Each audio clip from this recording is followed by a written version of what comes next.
Good afternoon, collectors.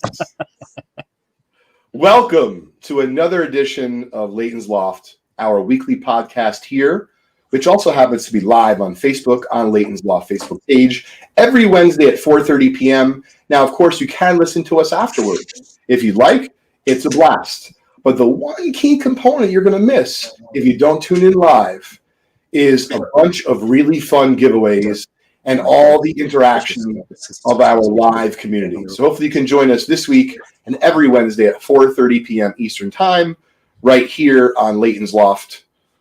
Thanks for joining us today, Lou. How are you? I'm doing very well. It's cold up here. Is it cold down there?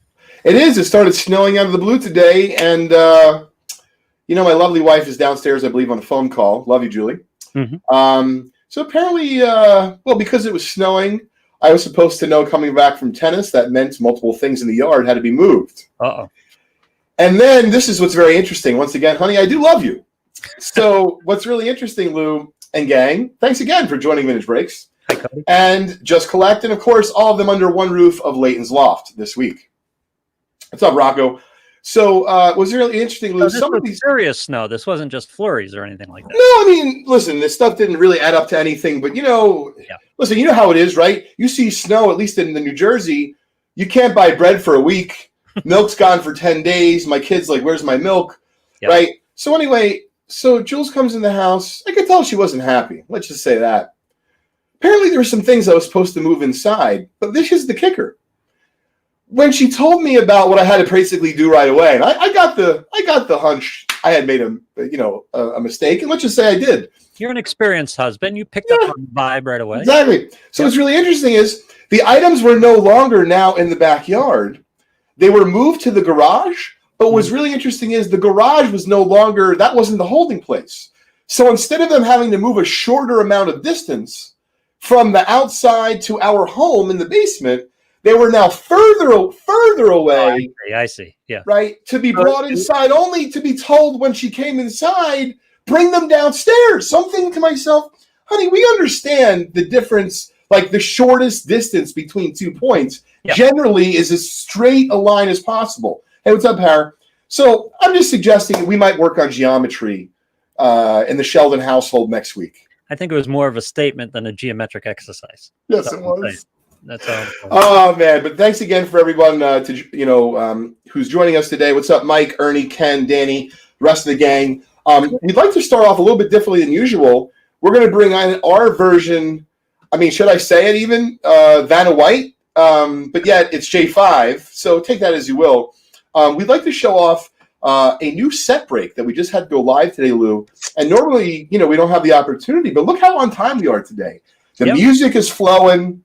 J5's stash is just, I mean, what can you say? It's on point. Right? It's on point. Yeah. And so, J5, if we could you show off some of the highlights of the 1962 top set break that we just listed at vintagebreaks.com?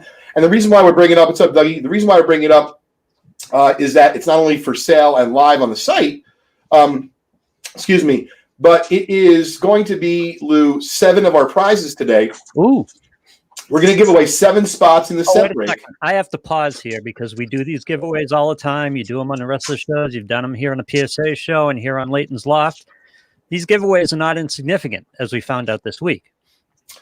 Oh, my God. We got to talk about that, Lou. Yeah. Thanks for bringing that up. So, Donald, if you're kind enough, maybe we'll have you hop on the show in the future. So we were running 2 big promotions that concluded this past Sunday night at vintagebreaks.com, but of course live on our YouTube channel, which is closing in very quickly on 5,000 subscribers. You can find us at youtube.com/vintagebreaks. So we run 2 types, actually multiple types of promos. One of them is called the Buying Spot. Mm-hmm. And in the Buying Spot promo, to give people some context and perspective, this particular period. What's up, Brad, Lucas, Cody? Cody, hope all is well out on the route today if it's snowing. Lou, we had over 17,000 entries. Wow. Okay? And we're going to have to do the research. J5 has to tell me. But the person who won first place and won a Hank Aaron rookie and a PSA 1.5, but really nice for the grades. It's probably worth about $2,000, give or take. Nice. I'm fairly certain. Well, I know who won it. It was Donald Higginson. So once again, big congratulations to Donald. Donald, I believe Donald has been with us on the PSA show and this show from day one. Donald, yes, every week. And so what's really even more interesting is that I do not believe Donald took any of his own money and bought any spots. I think he won break credit and bought in the spots of the site. And this is what we say each and every time we sell, breaks, is that we're a little bit different than everyone else. Generally, depending on the price point in which you buy breaks from us, you could get into a lot of really fun promos. Wow, that was really crazy. I don't know what just happened on the site there. Or at least mine. Yeah. Okay. I got you. Hang on. That was kind of funny. I'm like, that's like a new movie coming out. So here's the deal. So you can literally watch our show. Cody. Just shut up, okay? Like you could win a 62 top set break spot today just for watching Leighton's Loft, and you could end up with the mantle. Nice. So it's really fun, event that we run here at Vintage Breaks. And for the last few weeks of the year, we're running something called our After Party Bonus Promo. We're giving away a bunch of stuff. But today on Leighton's Loft, everyone who's tuned in and who's going to leave a comment about the hobby, who's just saying hi, is going to be on a list. We'll random off that list at the end of the show. And we're going to give you folks a chance to win a free spot in that 1962 Topps baseball set break. Nice. So I thought it was pretty neat. Yeah. I just love that it went to a giveaway. We do so much giveaways here, and I know we do a lot. It can probably pass under the radar a lot of times. Excuse me. I love it went to a giveaway. Yeah, that was great. So what's going on? I'm saying hi to a few folks I think that are over on YouTube. What's up, Tom and Brian? Michael is new. Michael, if you're here on Facebook but you'd like to win a prize in Leighton's Loft, which is every Wednesday, 4:30 to 5:30, that in particular has to be done on Leighton's Loft Facebook page, but everything else could be wherever you'd like to watch Vintage Breaks. Cody's just messing with me tonight. It's the wrong temperature to be messing with me, Cody. Wow, wait a minute. James got a 55 Thorpe with one spot. Wow. Wow. Congratulations, James. That's a great card. One of my favorites actually from the 50s. 1955 Topps All-American Jim Thorpe. So what I wanted to try today, Lou, and I'm experimenting with some ideas I have for next year. This show goes in a lot of different directions each and every week, and that's part of the fun of it. Yes. We are now old enough, I believe, to drink. We are old enough to gamble here. Now, are we old enough to rent a car? What number episode is this week? I think we were old enough to rent a car, but it's going to be expensive. Okay, so we're 24, 25? I think we're 24, 25, yes. Yeah, something like that. So thanks again to everyone who tunes in every week here and makes Leighton's Loft a really fun time for at least Lou and I. Can't say for you folks, but at least Lou and I, we have a good time. We do. Each and every week. So what we're going to try today, Lou, and we did this before in the sense we had a few folks call in, they showed us a card, but I want to keep it a little bit more free-flowing. And you're really great about identifying questions and highlighting it. So at least for the next little bit, I want to try something called Card Chat with yours truly. And so really, whether it be you want my hot take on, we spent a while on PSA recently, but if you want to talk about all the auctions that are happening, for example, REA was Sunday, Heritage is tomorrow, Golden is Saturday, there's another one I'm missing. SCP, I think, might be Saturday also. And so, my wife asked me, like, hey, are you happy with what you won? What's up, Russ? Are you happy with what you won in REA? And I said, sure, but I didn't win as much as I usually would like to. And she was like, oh, that's a bummer. I said, not to worry. I'll easily be over that amount, probably 3X, come the end of the week, because it's just a wild week.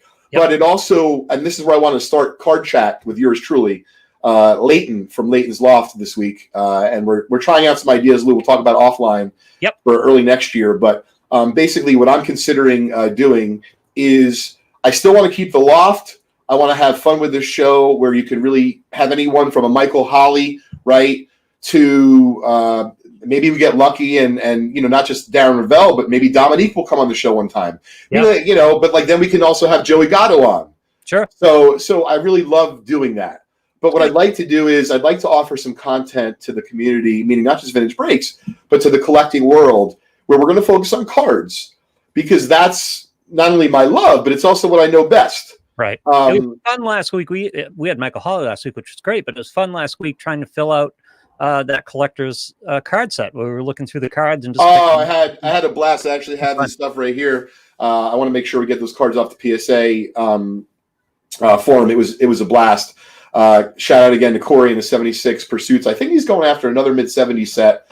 Dom is on. What's up, Dom? I hope you're feeling well and glad you're able to join us today. So Dom just said, this is an interesting point. He said, Dom said REA was expensive. Now, to be fair, he's saying this on a different, we have like 5 different streams here. So I'm doing my best, as you are, Lou, as well. Yeah. But I want to basically take this idea that I had, Lou, and effectively, this is an hour, right? And sometimes it goes more than an hour, no biggie.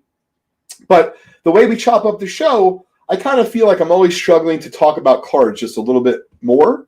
Yeah, but listen to James though. Don't. Well, James is my agent. So what I'm thinking about doing is I'm going to start testing it the next several weeks, depending on how long Card Chat runs. I'm thinking about running Card Chat, with me starting in January of next year. But we would do it for 30 minutes a week. We would do it at a different time.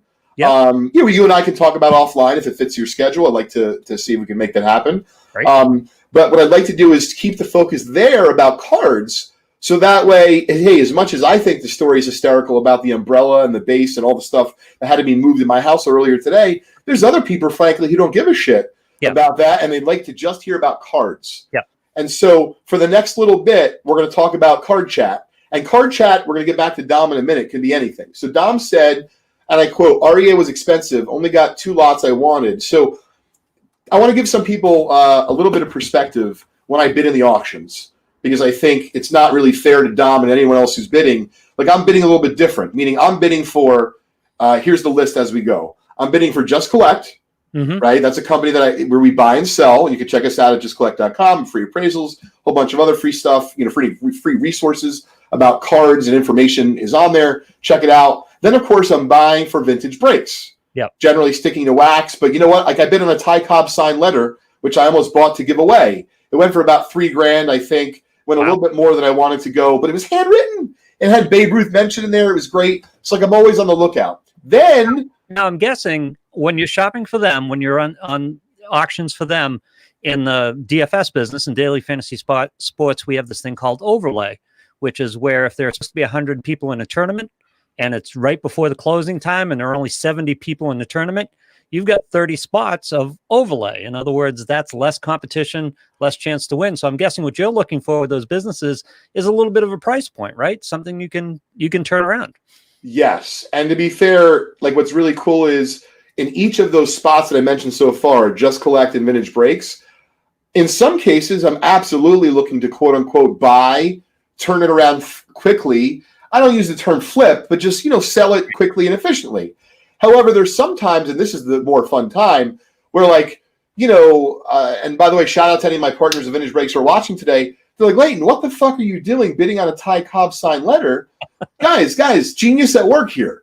To give away, no less. To give it away. Yeah, by the way, exactly. Like, by the way, Leighton, what are you doing? You're buying something that is nothing to do with us and you're going to give it away? Yes, because people appreciate great stuff, especially our community. Whether it be a Ty Cobb signed letter that he hand wrote himself, we've given away a Babe Ruth signed check. A lot of great stuff in the past. Right.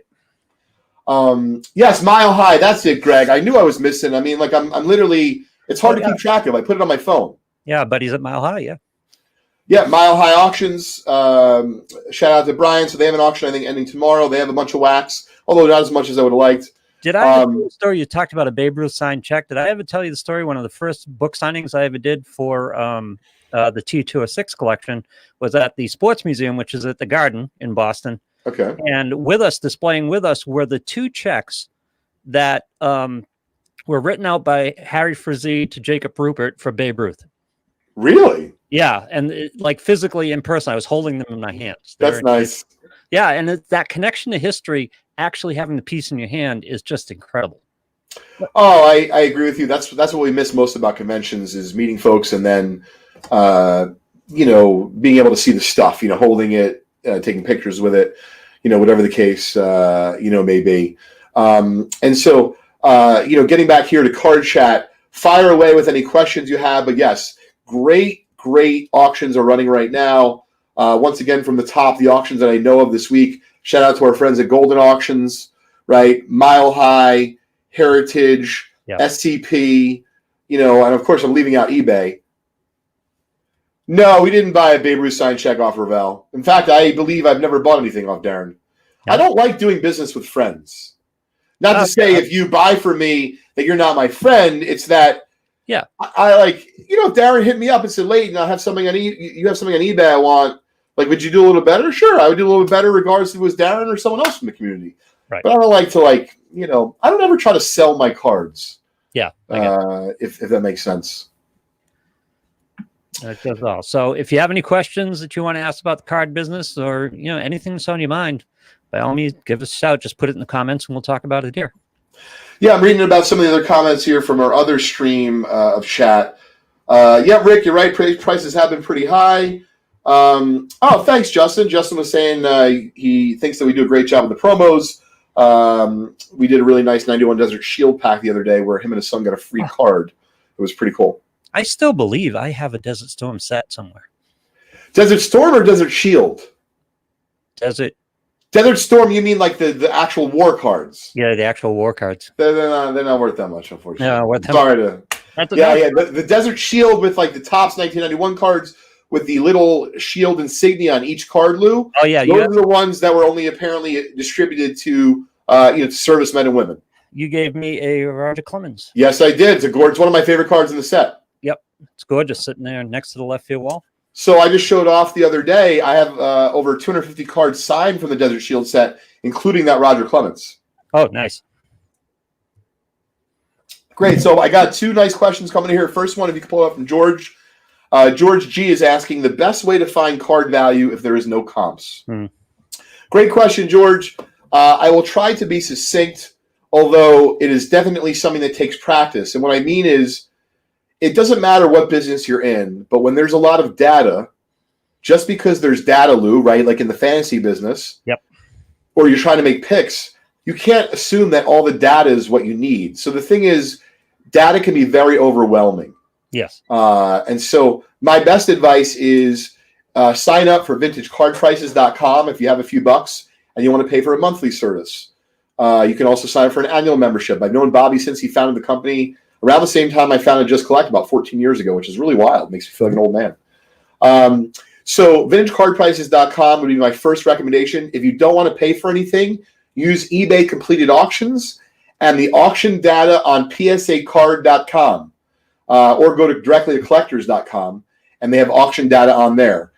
So that's if you do not want to pay for anything. There's some other places as well, like Card Ladder. Shout out to those folks who run a really fun service to track. It's more modernish cards, so it really depends on, George, what genre, what decade you're most into. But those would be my very quick suggestions. Was that eBay data? Is that something that eBay puts out, or is it collected on PSA? Did you say? So eBay's data, you can just go directly to ebay.com. You're going to click on the sold items on the left-hand side, and I have to check. They're going to show you somewhere between 14 and 90 days of data. I mean, I don't remember exactly. I haven't looked in a while the exact range, but that's if you just want it to be for free. But the one thing that I would caution you. And I don't want to really name names, but I think those who know will then understand what I'm talking about. To keep it high level, if you're going to be using a service like vintagecardprices.com, the plus is there's an incredible amount of data, right? So they're going to show you graded cards sold on eBay, auction houses, no private sales usually, but that's a lot of data between eBay and auction houses. Except you have to understand, you have to take the data with a grain of salt. You have to see who the seller is. And so some sellers on eBay are always known, for example, for getting higher prices. Does that mean those prices are true? I can't tell you. I don't know, and I don't want to profess to know. And, you might say, Leighton, well, just give it to us straight. But I'm trying to explain to you that there's some sellers on eBay where some people say, hey, well, I think they manipulate their auctions sometimes. And, there's even a term called shill bidding, where what it means is you're manipulating the prices of auctions. Is it done by maybe the auctioneer? Is it allowed by the auctioneer, but they look the other way? Right. I have no idea, nor am I going to name anyone. I'm just saying, to bring it back to center and talk about data, right? And data in regards to cards, you need to understand the data you're looking at. It can't all be taken equally. So to me, the number one thing I do when I look at the data, I try to get rid of the really high shit and I try to get rid of the low data points. Yep. So now I'm starting to look at like this, you know what? I feel real comfortable. It's worth in this range. Yep. And I'll tell you, the folks, you know, the team that I work with that just collect, our vice president, Scott Alpa, he knows this. You know, I'm okay to pass an auction lot. I mean, I won, let's just say, a bunch of stuff on Sunday. For as much as we won, Lou, there's plenty of stuff. There's millions of dollars of stuff we didn't win. So, you know, I use my experience with the data as my point. So I guess what I'm saying is just don't rely on the data only, because it can be manipulated. Like in any business, don't think if you're in stocks, like, well, there was a huge increase in volume that day. You don't think that there's a way to, I mean, of course there is. Yep. So I'm just suggesting that if you're, you know, grounded about, and right, I'm talking about two different things. If you're a collector versus an investor, you still want good data. So that's what's cool. Yep. Like we're talking to a collector right now or to someone who wants to invest for the long term. You have to make sure you're interpreting the data correctly. I have two favorite quotes about data. And one is from Mark Twain. It says there are three types of lies: damn lies, and statistics. And that's really funny. And then the other one, bad data, there's only bad analysis. And, you know, that's what it breaks down to. You've got to understand the context of the data. You've got to understand what weighs, what's compelling, and, you know, what to ignore. Yep. No, that makes a lot of sense. Monty's says he's got a softball question. Just got back a 61 post Roger Maris that says it was too small to holder. How can anyone know if a card is too trim before being charged by a grading company? So if I'm understanding you correctly, Monty, you want to understand how could you have avoided that mistake so that you didn't get charged by PSA? I think that's what he's saying, Lou. I'm not sure. Do I have that comment here? I don't. It's 449 on your feed. You have to back up a little bit. There we go. Yep. That was too small to holder. Oh, interesting. Yeah. So I mean, I'm sure I appreciate the softball question, Monty, but you guys can throw anything you want at me. Just use a ruler. Was that a hint? Yeah, I mean, just use a ruler. Yeah. Oh, yeah. You know, I mean, like there's rulers that measure, you know, 1/16 of an inch. And so, you know, all kidding aside, I mean, I don't think it's efficient to measure cards, but if you're nervous about a card you're sending in, about the measurements of it, you know, I would just take out, you know, I have a ruler at my desk, not here, but, you know, in the office. So that would be my recommendation there. I'm going to try to take a comment now from the other side here. Let's see. Oh, our auctions closes. I do bid on some stuff personally in their auction, Dom. So that was the last thing I was going to come at you with, and then I'm going to answer some more questions. So the last person I then bid for is myself. And so you might say, well, what does that mean? Like, you own the company, Leighton. You own Just Collect. So, like, why don't you just buy it? Well, because it's a little bit different. Because if I buy something for myself, which just reminded me, I'm going to go get something that I bought for myself very recent. Not at a major auction on eBay. It's one of my most favorite items I bought, I would tell you, in the last, I don't even know. Well, let me ask, when you say you're buying for yourself, are there two yourselves? In other words, is there the investor and the collector? Well, I think they're a little bit, you know, synonymous with each other. Yeah. But there's definitely no doubt. Like, I bought some items for Crosby. I don't really care if I lose or if we lose, because it'll be his. But then there's other times where I'm just trying to be prudent as an investor. However, at the same time, that still might be for Crosby. So, the deal is that for me, and I know this may sound, listen, I like to just, you know, shoot straight from the hip. I think sometimes I work so much and I get so busy, it's really easy to lose yourself. Yeah.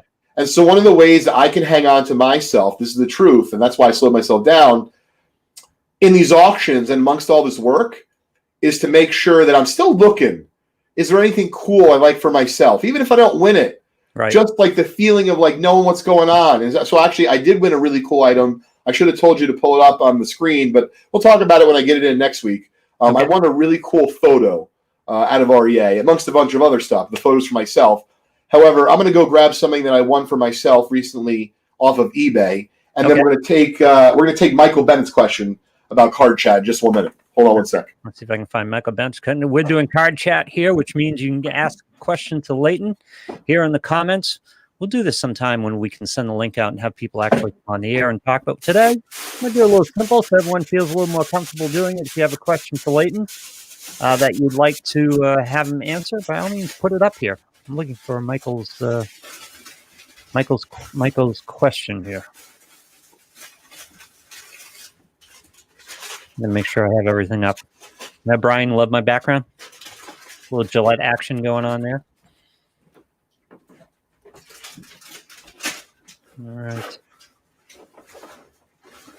How's everybody fantasy football teams going? I lost in the first round of the playoffs in my league. So I'm not doing too well myself here.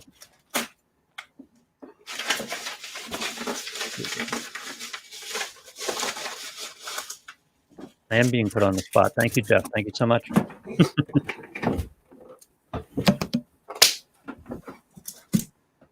Hi, Harry. Hi, Donald.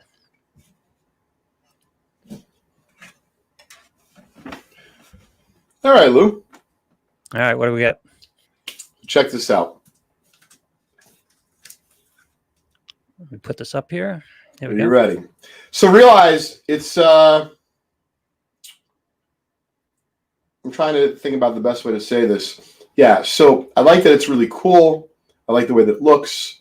Definitely not my favorite of all time in terms of player, if you will, but I'll just show it to you. Check this beauty out. Everyone's familiar with precious metal gems. Oh, my God. It's unbelievable. Yeah. So this is called a 2013 Upper Deck Employee Exclusive Precious Metal Gem of Hulk Hogan. It's numbered to 125. Look at that. But guess who else is in the set? It's like very limited, and there's a wonderful cross-section of athletes. Tiger Woods, Mike Tyson. There's like a couple others in the set. This is a PSA 10. There's only 3 of them in existence. Wow. And there's only 125 cards. Did you say an employee exclusive? Yes, so they gave these out to employees of Upper Deck as a thank you to them in 2013. And Upper Deck has been known through the years. And by the way, Card Chat today is sponsored by Vintage Breaks and Just Collect. There you go. Yeah, I'm trying to get, I'm thinking about ideas for next year, Lou. So beautiful, beautiful card. It actually looks even better in person.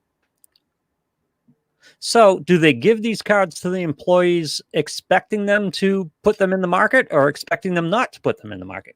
So it's the kind of thing where, Lou, right, a lot of people get paperweights from their respective employers. Yeah. You could sell your paperweight if you'd like. Yep. And you could keep the paperweight if you'd like. So I think Upper Deck's philosophy was, hey, we all work at a card company.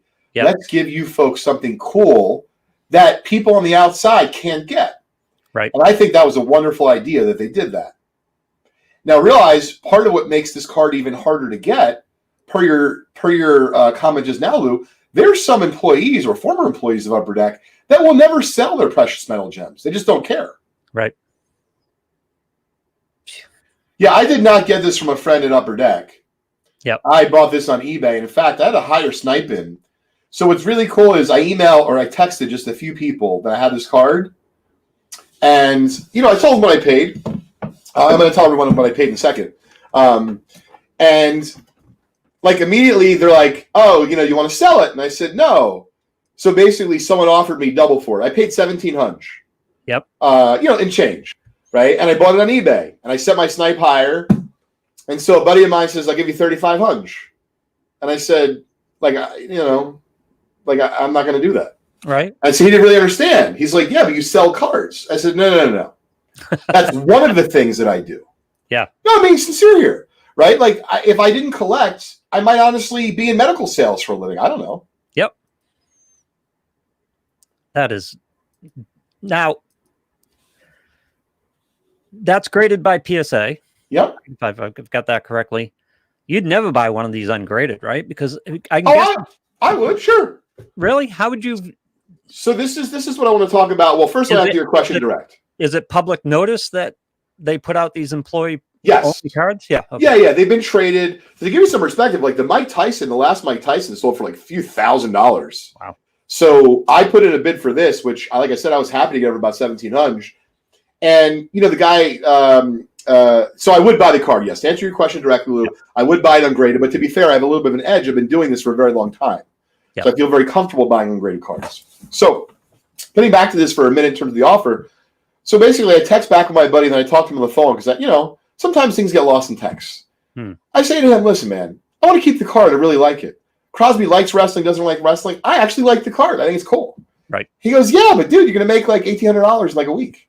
Yeah. I'm like, yeah, but here's the thing. I already buy and sell other cards. So like, this is not like I need $1,800. Right. But I said, this is the thing. And I put it back on him. Then he got it. I said, listen, if you added a zero to that and you said to me, I'll give you $35,000. Yeah. First of all, if I didn't sell it, I have to be checked out. Right. Right. Second of all, if my wife found out that I didn't sell it after buying it for $1,700, I could sell it for $35,000. I might as well look for a new place to live, and I'll sell it then because I'm gonna need the money to buy a new place. Well, you can't really buy a place for $30,000, at least rent the place. Yeah. So I think you get my drift. Yep. But that's what's so fun about collecting. But I also want to point out this: I was not looking for a PSA 10. Sometimes, and this is why it's really important, and I'm so excited for this new show, Lou. We'll talk about it offline. It could be a different name, but I just thought Card Chat simple and easy, right? Yeah. The alliteration, Card Chat, and then kind of like we'll cross brand with Leighton's Loft, like Card Chat with Leighton from Leighton's Loft kind of thing. Yeah. So we're not working L Train in here anywhere because. Well, no, L Train is really going to be for my DJ career. So please, I got to get a haircut, be a little bit more cleaned up for the DJ career, but we'll make it happen in due time. Yep. Anyway, getting back to some card questions. I want to explain to you why liquidity is so important as a collector. Right? Mm-hmm. Forget about it as a dealer, forget about it as an investor, as a collector. I very much wanted this card. I also, was fortunate to have $1,700 that I could spend on it. And actually, I bid higher on it. It just didn't get run up, which is great. Yeah. And so, what I'm getting to is I didn't need a PSA 10. I actually liked the card so much, I would have bought it ungraded, or I would have bought it near it, I would have bought an 8. Right. However, it's rare. There's only 125 of them. This is what I'm trying to get through to you folks that are listening. Afterwards, now while we're live here on Leighton's Loft, hopefully you're enjoying Card Chat today with Leighton and Lou. So Lou, here's the deal. I thankfully was fortunate to be able to buy this, and for other collectors also, what if you're trying to get, I'm making it up, a Mickey Mantle rare item? Yeah. Or, a Babe Ruth really early card, and something comes up and it's a little bit better of condition than you thought, or it's a Mantle signed item with a really cool inscription, thus more expensive, and you still really love it. Wouldn't it be great to still be able to get that item, even though you were still looking for that example, but a little bit lesser? So I guess that's what I'm trying to say is, I was really happy it was a 10, but I was more happy that it was a card that I really loved. It just happened to be also graded PSA 10, and there wasn't any other example. So I didn't choose this one over an 8 or over an ungraded one. So I guess that's my point is, I'm making it up, right? Let's say, Lou, the things have been good, and you got, I'm making it up, an extra $500. You're like, late, I want to buy a Mantle ball, right? Yep. Well, I say to you, listen, Uncle Lou, for $1,500, you can now get a really cool Mantle ball, one with a really neat inscription, one that he didn't do very much, and now you have actually something special. Not to say a Mantle ball isn't special. Right. It's the same kind of thing with the Hogan. Is it special enough to me that it was numbered to 125? Fuck yeah. Yep.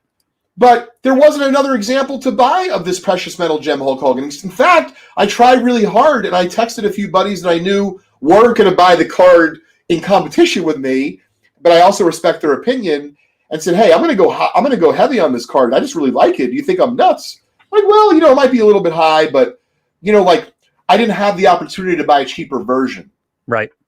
So sometimes... How much did the grade pay into the price? In other words, if that were a 9 or an 8, would you have gone as much? No, I would have gone a little bit less. Yeah. But I still would have made sure. I bid to win this card. And this is, by the way, this is another piece of advice about Card Chat when sniping on eBay. There's 2 types of snipes. There's a snipe when you just want to not be there last minute so that your bid is executed and you're very, if you will, you're disciplined. Yeah. Right. You want to pay $500, you bid $499.99. You just don't want to stay there at the end of the auction. So you just do the yeah. So here's the thing. There's another type of sniping, and this is my favorite kind. When you really want an item, I actually don't have a rule. This is the only rule I have. I put it. I'm not going to tell you my snipe bid on this, but my bid was higher. And the reason why I'm saying it like that is because I really wanted it, and I knew that if I got outbid, I knew that I truly wouldn't have bid any higher, and that I would have been okay not winning it. Right. So the fact that I actually won it, and it was a bunch less than my ceiling bid, kind of makes you like, oh, I'm even happier, because to me, Lou, if you said to me, you got to pay $1,000 to $1,500 to get it anyway, like, to be honest with you, I would have bought it anyway. Yep. So I got a premier example for like not a huge premium. That's my point about the mantle ball you're considering buying. That's my point, Chris Coe. We were just chatting earlier today. If you're buying an 06, don't buy an 06 with a common back cob. Buy one with a slightly tougher back. Yep. And I'm not saying that like I want to spend other people's money, because that's not how I am. But if you got $3,000, save a little bit more, maybe get $4,000 or $6,500. And I'm not throwing these numbers around like they're Swiss cheese. Like, I understand these are real dollars, but back it down to now brakes, right? You can buy into a bunch of brakes we have for $3. Yep. If you can get up to $10, like there's a lot more choices. Doesn't mean that they're wrong at $3. Right. It's just your world is a lot bigger. But if you have that option, if you have the cash on hands, all I kept thinking when you were talking about this was opportunity cost, the ability to take advantage of a situation. I'm guessing you didn't go on to look for that Hulk Hogan card. You went on and found it. So what I would say is this. I was very familiar with it. I got the itch that I wanted to buy something cool. I'm being candid with you. Yep. But I wanted it to be different. I'm tired of buying the same old. And actually, right now, there could be something else I'm acquiring that can be very cool. Uh-oh. But it's not done yet, and who knows, But listen, these are the kinds of reasons why I still collect, because there's a lot of cool stuff out there. And, one of the coolest things I found from the best offer sale that we ran last week, and we sold probably a few $1,000s of cards through doing that to our Vintage Break community. People would email me direct with their offer. I either said yes or no. I didn't negotiate with a single person. I did say yes to some. I did say no to some others. But like, for example, Dom, he bought a bunch of Mars Attack sets for a Mars Attack set that he's building. Oh, nice. If that's what brings you joy, like maybe he wanted to buy 5, 6s, or 7s. I don't really know. We'd have to bring Dom on and talk about, quote unquote, his budget. But that's my point, is like, I was looking for the card. I just wasn't looking for it in a 10. Right. And I would have been happy to spend less. All right. This seems like an interesting place in the market, because it was on auction. You bought it for $1,700. Yep. You immediately got offered $3,500 for it. But privately, though, wasn't like I put it back on eBay. I just texted some friends. Yeah. Privately, but that indicate if there's one person that would immediately do that, you have to think that there is a market out there for the card at that price. Lou, I think if I put it out for $5,000, I think someone would buy it. They may not buy it today, but they would buy it potentially in the next 12 months. So my impression of the market has been, to this point, the way everything is so efficient in terms of keeping track of prices, grading, things like that. I didn't think these types of things existed, where you would get a price like that based on worth. In other words, everybody knows what everything's worth. Everyone goes to the same outlets. So the price is normally going to fall within a certain range of what the card is worth normally, right? That's yes, but you're leaving out one key point, and that's why I loved leading off the show today talking about all the different auctions. Lou, we as collectors, we as dealers, and we as investors right now are literally on overload. Yeah. And I'm not taking anything away from any of the major auction houses. I've been bidding in them till literally I fall asleep at night on the keyboard. Mm-hmm. But there's just so much that maybe if this Hulk Hogan was sold of March of next year or February, when there's not, I'm not exaggerating, 5 auctions that are major, ending in a 7-day period, it's not that I'm smarter. It's that I happen to just be looking in this venue. So to be fair, someone might write me an email next week. Hey, Leighton, did you see such and such unopened item or individual card in an auction? I can't believe you didn't get that. You think I'm going to think twice like, oh, I'm an idiot? No way. I'll be thrilled for a fellow V-Beer or someone who follows us here at the Loft. But like, Lou, there's no scientific way right now to win all the things that the arbitrage should say that you should buy. Yeah. So, you talk about AI with grading. Well, if there was AI to let me bid and buy all the stuff on arbitrage that I should do with all the auctions, sign me up. I'll be the first customer. Wouldn't that be interesting? A collecting point of everything that's on auction everywhere. Yeah, it certainly will be. I want to take a few more questions because I feel like I certainly have enjoyed talking about Hulk Hogan, but it took us down a nice path. Yep. So Jason Bodley has a question about his new card proof blank pack. Joe DiMaggio has no idea on the price. Only references 2 different player proofs on eBay at $500. What's your advice on proof cards? So here's the deal, Jason. My advice on proof cards is as follows. They're really cool. If you find a player collector and you have a rare, let's say, proof card of that player collector, and you have, let's say, I'm making it up, your neighbor down the street is a DiMaggio nut. Yeah. And he's like, oh my God, I haven't seen that ever. Well, then really you're in the driver's seat. But the one thing you have to keep in mind about proof cards, there's not a ton of liquidity because there's not that many people that, for example, that are collecting proof card sets.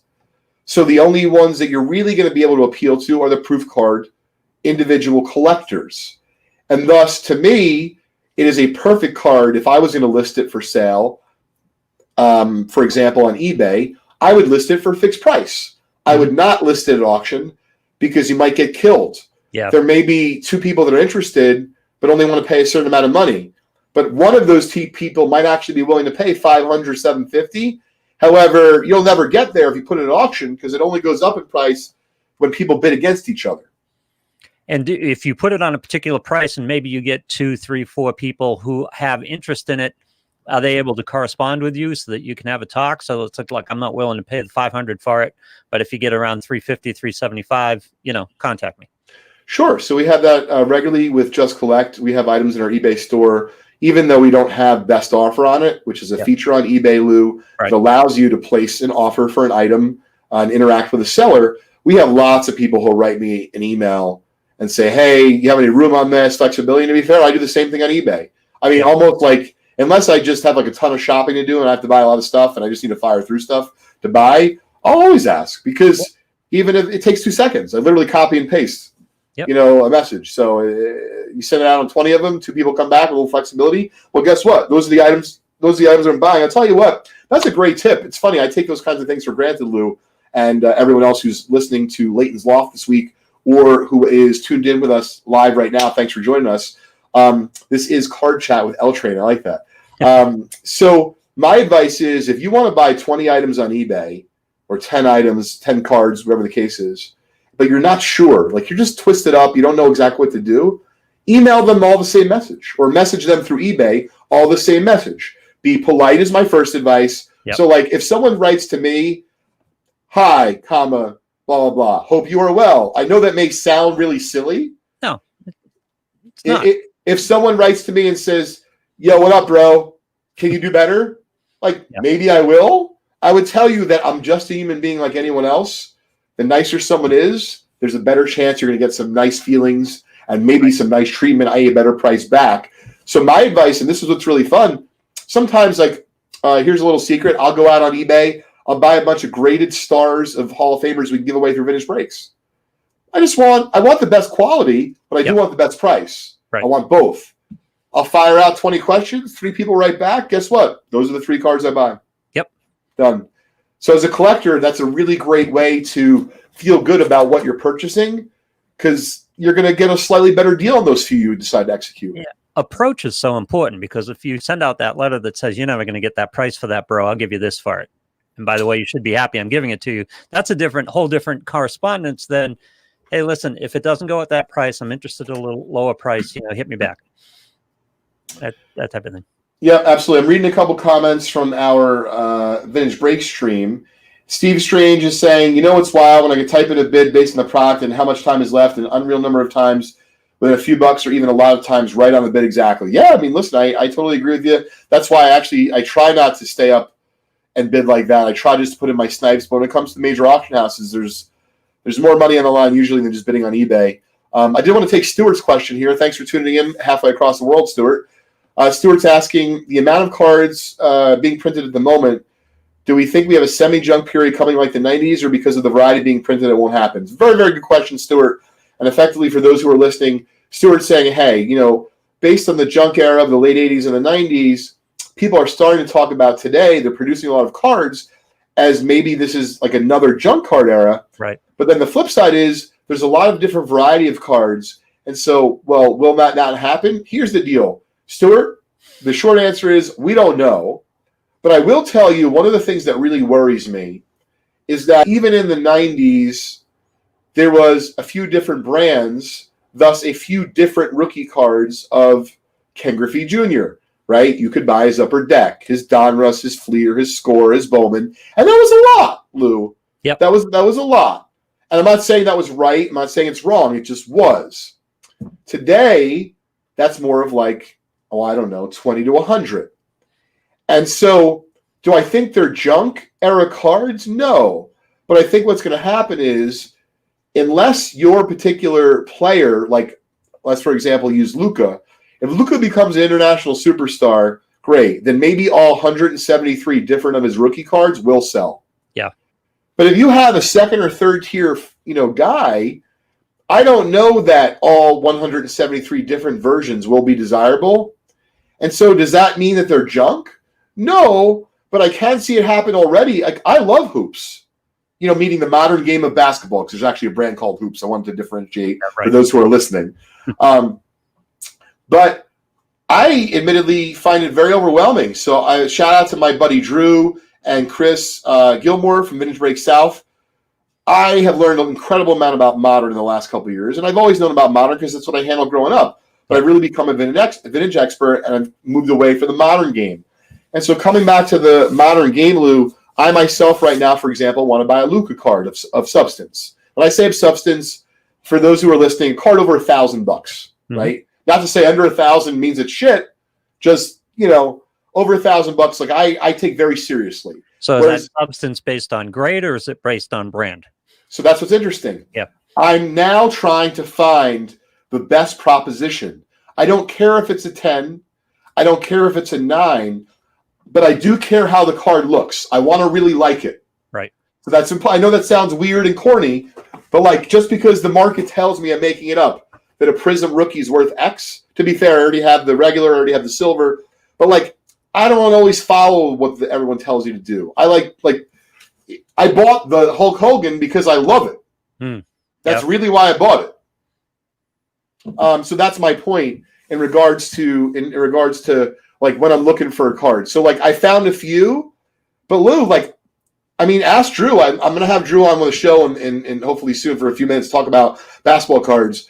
Ask Chris. Like, they know I can afford to be wrong, but yet I'm doing the homework. Yeah. I want to make, even though it may be wrong in the end, I'm okay with that. I want to make the most informed, best decision because I love doing this. Let me ask you a question about the current market and this explosion in the market, and it's bled on over into general media. So things are happening in the market, in the hobby, in the industry. The answer to this question for everything right now is COVID, so I'm sure that plays a part in it. But what is causing this current surge in the market, and will it last past this COVID epidemic? So, great question, Lou. Here's the deal. No one knows. Yeah. And the reality of it is, I thought things were going to go substantially, I don't mean price-wise south. I just thought demand was going to substantially soften. Well, money's going to get tight, right? People are going to be tight up for money, you would think. I thought people were going to be tight with money. Yeah. I thought they were going to be nervous. I didn't see this coming. So while I'd love to, and I don't want to BS people. That's not what I do here on the Loft, and certainly not on Card Chat. Maybe a new show will be starting in January of next year. So stay tuned. I'm excited. I've been giving a lot of thought to this, Lou. Lou, I would say that because I don't know, and I'm in this. You can make a prediction all you want. The reality of it is, we've already seen, for example, when Gilmore and VB South goes live in the afternoon, I think a few more people have gone back to work. Yep. Meaning, no matter how much they love Gilmore and his, Southern hospitality, if you will, they just want to keep their jobs. Like, I don't blame them. Yep. So the point is like, we didn't see this coming, well, we also don't know what's coming next year. Like if people are back with a vengeance, maybe they're going to go to every concert they ever wanted to. Maybe people are going to buy season tickets, Lou, to games, to teams that like you would have never bought season tickets in your life. And you're like, wow, that guy has season tickets to every, because I'm not saying people aren't living right now, but I feel like a lot of people feel like they're cooped up. Yep. So I don't know that the same demand will be there. We'll see. It's funny because we had this discussion before about data, and when I'm doing player evaluation and when I'm on Sirius and talking with my partners and things like that, when a player's performance changes, my favorite question is what changed? What is there in the data that indicates that what happened is real or whatever it is? What's changed? That's the big question. So a couple of these guys, low interest rates, Rocco talks about, that's been there for years. That's been there since the beginning of the Obama administration. We're talking 8 to 10 years now. Interest rates have been low. I don't think that was it that caused the surge. So you're trying to figure out what are the underpinnings.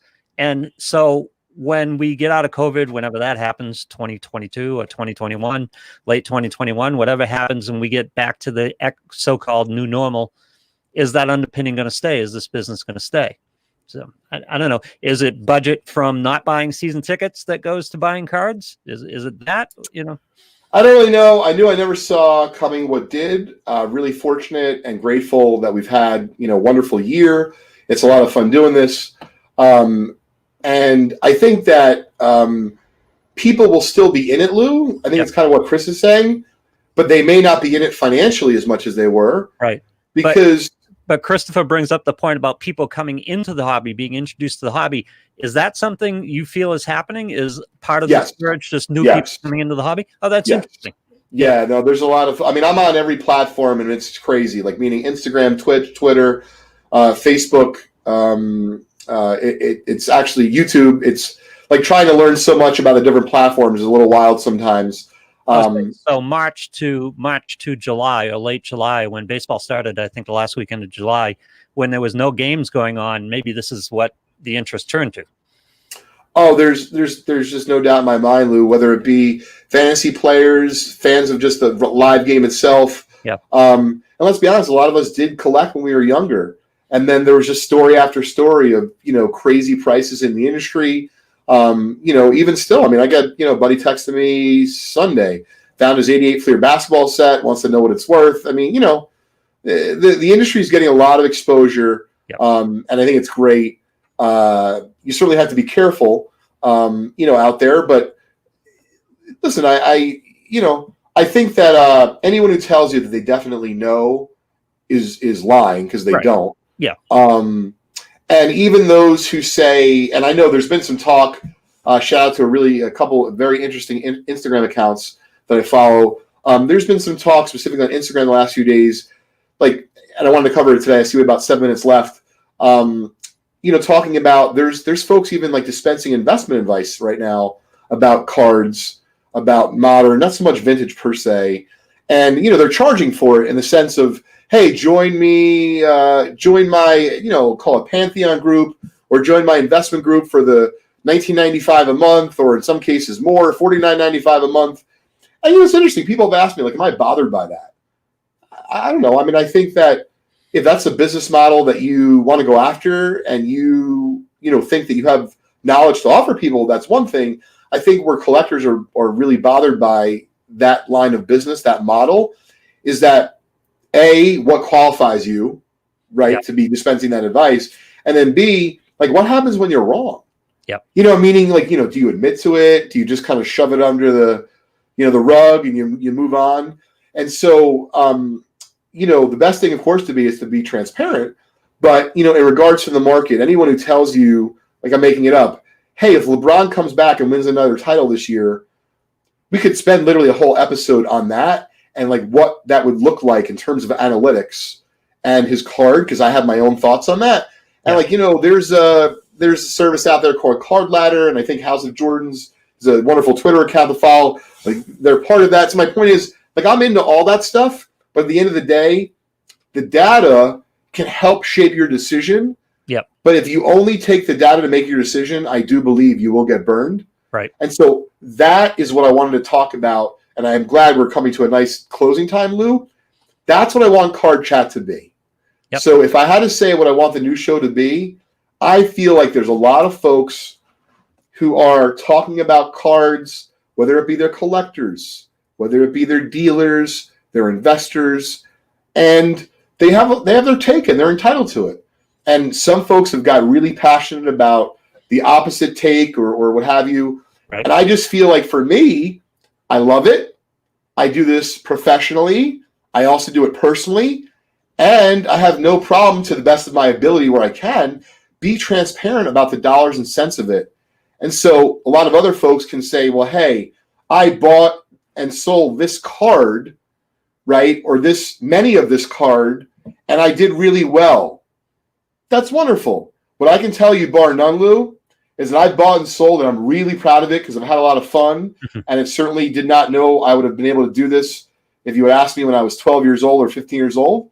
So I bought and sold over $30 million Wow. of vintage sports cards. Wow. So if nothing else, I'm still here. True. Right? Yeah. I'm not rich, or if I am rich, I'm hiding it well. Don't discount that in business in general, certainly in this business, the fact that you're still here. Exactly. And so my point is that take it from someone who existed before people started even keeping track of this wonderful data, that everyone's saying to you, well, the data says Anthony Davis rookies are going to be $7,000, right? Like they might be. Yeah. But that's what we're going to talk about on Card Chat, is taking the real world data, but then combining that with the real world, actually, like, what do I do? You know, how did I buy that much, and how do I continue to function?